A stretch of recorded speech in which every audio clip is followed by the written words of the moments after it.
Tracy, congratulations on the victory. I felt like I just saw you fight Kambache down the road not too long ago. So, how many people from Maryville actually came down here? Oh my God, it felt like the entire stadium. Felt good. How big? Like, are you? You know, that's crazy. That's probably the last time I fought here was on Combate. So anyway, initial thoughts on the overall performance? Are you happy with how everything played out in there? You know, I'm my own critic. I'm my hardest critic.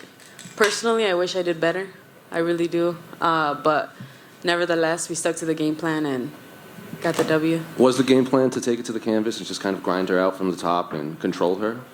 It was, you know, if I felt comfortable on my feet, be comfortable and or stay there, be smart, be alert. And Brian's over here distracting me with my niece. My family's on the FaceTime. Oh, my baby girl. My niece, you guys, I'm sorry. But I'm so sorry about that. That's amazing.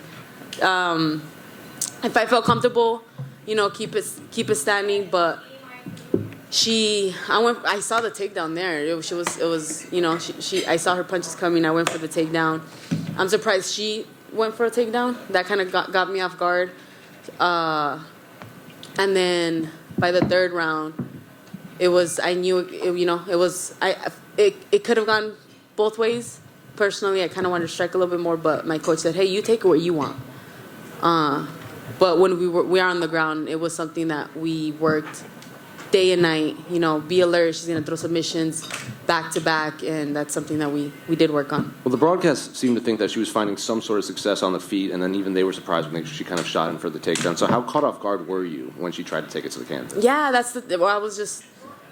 My coaches were telling me, you know, they're like, "Hey, you're doing good. If you want to keep it standing. Whenever you're comfortable, go for it. You see the punches. I'm good with my distance." So when she did go for the takedown, that's when it caught me off guard. I was on the cage like, all right, like this is my comfort zone. Let's go. It seemed like she had your back for a bit, and then she even threatened with an arm bar that looks pretty tight. How tight was that before you popped out? No, it wasn't that tight. I didn't really feel it. You know, if anything, it was more of a, okay, I'm going to be here whenever I'm ready, I'm going to explode out. And finally, like, impressive win streak in this division. It doesn't seem like you took much damage in that fight. Do you want a quick turnaround? How soon do you want to get back in there? I would love a quick turnaround. I would love to get back in the cage. I'm healthy. I'm not hurt. I have no bruises. Got a couple, you know, my knees are a little scraped up from the canvas, but aside from that, I'm good. I was going to ask that. People on Twitter keep saying that a lot of the fighters in, like, all of these fights, their knees kept kind of getting scraped up. Is something weird with the canvas? I don't know. It was rough, man. I should hurt my knees. I was like, even my toes. It's okay. Tracy, congrats on the win. Going into the third round, 19-19, is that your sense as well? Like, what was your mindset heading into that third round? Third round, I knew first round was mine. I was very confident in that. Second round, it could have gone both ways. She did have my back, so it's something in you know, at least the way my brain works is do what you have to do to win. And I knew they're going into the third round. Okay, I have to make sure I win this round.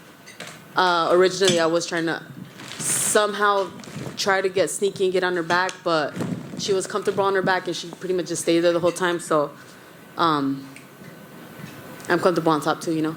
Yeah. I mean, the pop that you got from the crowd was, I think, probably the biggest pop of the night so far. Just does it make you proud to sort of be able to show out for, you know, your hometown fans and see the reception that you got? Absolutely, man. This was definitely a dream come true, and something that I could, you know, check off my dreams and goals. And now, I mean, I have plenty more to hit, so. Well, the fact that I'm here and fighting in front of my hometown is a dream come true. Absolutely. Well, then, last one for me. I mean, you're now 4-0 in the UFC, 5-0 if you count the Contender Series. I wonder, do you feel like you're ready to kind of take that step to fight the contenders of this division, or where do you feel like you sit? I do know I want to go back to training and get back to the gym as soon as possible. Like I said, I'm not injured, I'm not hurt, but I just do want to perfect and get better as an athlete. I want to grow, I want to evolve a little bit more. But that's ultimately something I have to talk to my coaches about. Congrats again. Thank you so much. Hey, Tracy, over here. You spoke a bit about the armbar, but you had you in a bit of a leg lock there for a second. Yeah. Did you feel like you were in danger there, or did you feel comfortable in that position? I did not. You know, that was the first time I've been put in that position. Weirdly enough, we had worked on it, right? I don't know why we worked on it. And I was like, no, she doesn't really throw that often, you know. And for some reason, somehow I got caught in sparring, and they said, hey, let's work on this for a little bit. And I had my coach Santino and Brian help me out a little bit, and it's crazy how things worked out. That's a great coincidence. Yeah. And yesterday it seemed like you and Brian were driving around the valley looking for someone to get 2 cornrows in your hair. You also Yeah. ended up with a heart in the side of your head, so you must have found someone good. Who did you eventually find, and what led you to decide on that heart? Absolutely. Can you find her IG so I can give her a shout out? You know, this girl, she's been messaging me on IG, and she's been tagging me. I'm like, no, you know, UFC provides someone, and they told me, they're like, hey, you're scheduled for 9 o'clock, and I had made dinner reservations, and I was like, I can't do 9 o'clock. Is there a later time? They're like, no, it's 9, or because there's a bunch of people that wanted there's a bunch of people that wanted to get braided. So eventually, we posted this video. Thank you.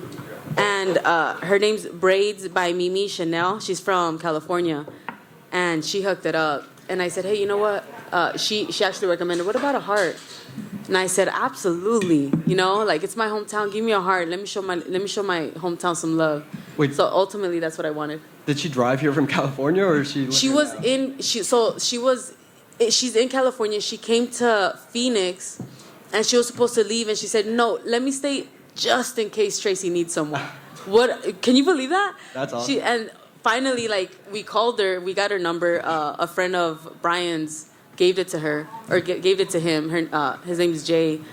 And we called her up, and she was just like, oh, my God, like, I've been messaging you all weekend, and I stayed an extra day praying that you might call me. So she manifested it. It was crazy. It was dope. And lastly, what can you say about Fight Ready's Eddie Cha over there, and how he helped you with the weight cut and in preparation for this bout overall? Man, I have a great team by my side. You know, Eddie Cha that's been helping me evolve and grow in my striking, and I have my coach Santino DeFranco right there eating a brownie. And he's been in my corner since the beginning, and now I got the love of my life right here, my best friend Brian, that's been, you know, beyond supportive and just allowing me to grow at my speed and not pushing me. And, you know, because things can get rough. It gets complicated from professional to personal, and we really do value and respect each other in both aspects. So we know our boundaries. So I had a great team behind me, even down to my teammate, you know, Kyle. And yeah, I'm very grateful for how this camp played out. Tracy, right here. You sent a message to Maryvale and the city of Phoenix and everything, and you know, representing them the way you did.